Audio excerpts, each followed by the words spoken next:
এটা কোন অধ্যায়ের অঙ্ক? 7.1। কি অঙ্ক? সমাধান করো। তো সমাধান অঙ্কের যখন ভগ্নাংশ থাকবে, ভগ্নাংশের যোগ বিয়োগ থাকবে, তখন প্রথম কাজ কি? হরগুলোর লসাগু করতে হবে। কি করতে হবে? এখানে হর কত কত আছে? 2 3 5।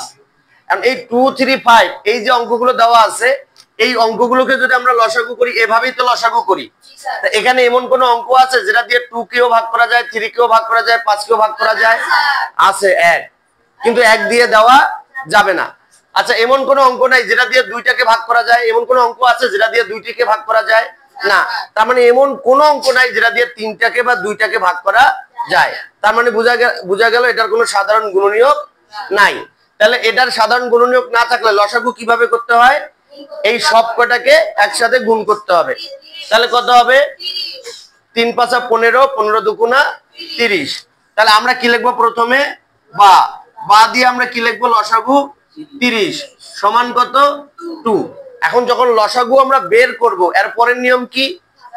হর দিয়ে লসাগুকে ভাগ করতে হবে। তো এই 2 দিয়ে যদি আমরা 30 রে ভাগ করি, তাহলে কত হবে? 15। ওই 15 দিয়ে আবার কি করতে হবে? যেটা দিয়ে আমরা ভাগ করব, যে হর দিয়ে ভাগ করব, ওই হরের লবকে আবার গুণ দিতে হবে। আমরা সরাসরি গুণ দেব না, গুণটা আমরা দেখাবো। তা 2 দিয়ে যদি 15 রে 30 রে ভাগ করি, তাহলে কত হয়? 15। আর লিখবো আমরা 15 × x + 1। তারপরে কি চিহ্ন? আবার 3 দিয়ে যদি এটারে ভাগ করি, তাহলে কত হবে? 10। তাহলে ওই 10 দিয়ে আবার আমরা উপরেটাকে গুণ করব, x - 2। তারপরে কি? মাইনাস। আবার 5 দিয়ে গুণ দিলে কত হবে? 6।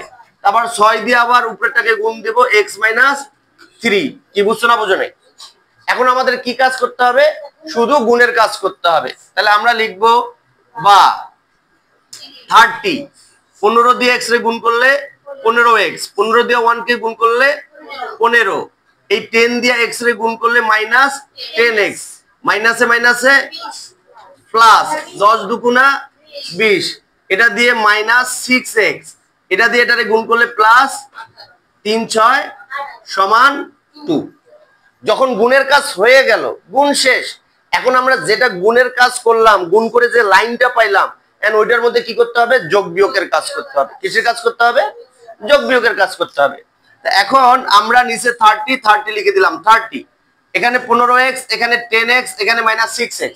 তো একাধিক অঙ্কের সামনে একই চিহ্ন যার যার সামনে আছে, সেটা আগে আমাদের যোগ করতে হবে। আমি যদি সাইডে তোমাদের দেখায় দেই যে -10x -6x, তাহলে -16x। এখন এখানে আছে কত? 15x, এর সামনে প্লাস চিহ্ন আছে, 15x এর সামনে প্লাস চিহ্ন আছে, আর এই যে এটা বাইরে হয়েছে -16x। তাহলে কত? এটা যদি আমরা বিয়োগ করি, তাহলে -x। কি x হবে? কারণ একটার সামনে প্লাস আর একটার সামনে মাইনাস থাকলে বিয়োগ করতে হয়, আর বড় অঙ্কের সামনে যে চিহ্ন, সেই চিহ্ন নামাতে হয়। তাহলে 16টা থেকে 15টা বাদ দিছি x, আর বড় অঙ্কের সামনে মাইনাস আছে, এজন্য -x। তাহলে আমরা কি লিখবো এখানে? -x। এরপরে 15 20 18 সবগুলোর সামনে যোগ চিহ্ন আছে, তাহলে চিহ্নটা যোগ হবে, আর ওগুলোকে কি করতে হবে? যোগ দিতে হবে। যোগ দাও। 53 শিওর?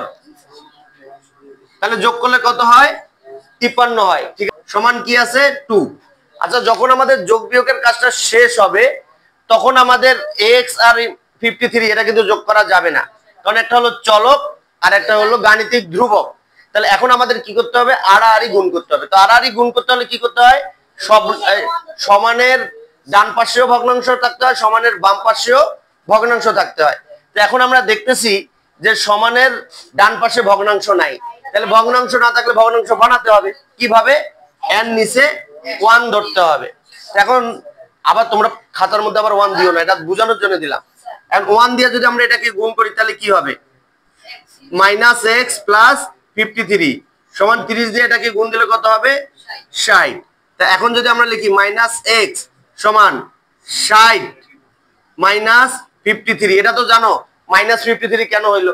কারণ গাণিতিক ধ্রুবক সমানের বাম পাশে থাকতে পারবে না, সমান ডান পাশে যাবে, আর এ পাশে যে চিহ্ন থাকবে ও পাশে গিয়ে পরিবর্তন হবে। প্লাস থাকলে মাইনাস হবে, মাইনাস থাকলে প্লাস হবে। তাহলে এখন যদি আমরা লিখি বা -x সমান 7, -x সমান 7। এখন এই যে চলকের সামনে যে চিহ্নটা থাকবে, সেটা যদি ঋণাত্মক হয়, সেটা ওই পাশে চলে যাবে। তাহলে আমরা কি লিখবো? সুতরাং x সমান -7। বুঝছো না বুঝো নাই? তাহলে অঙ্কগুলোর মধ্যে যদি তোমরা সংখ্যা ভুল করো, যোগ বিয়োগে ভুল করো, তাহলে অঙ্ক ভুল হবে।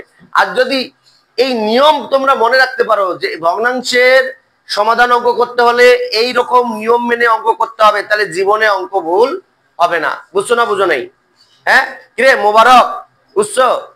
আমার ছাত্রছাত্রীরা বুঝতে পেরেছে। যদি আপনারা বুঝতে পারেন তাহলে শেয়ার করে অপরকে শেখার সুযোগ করে দিবেন এবং ফলো দিয়ে পাশে থাকবেন।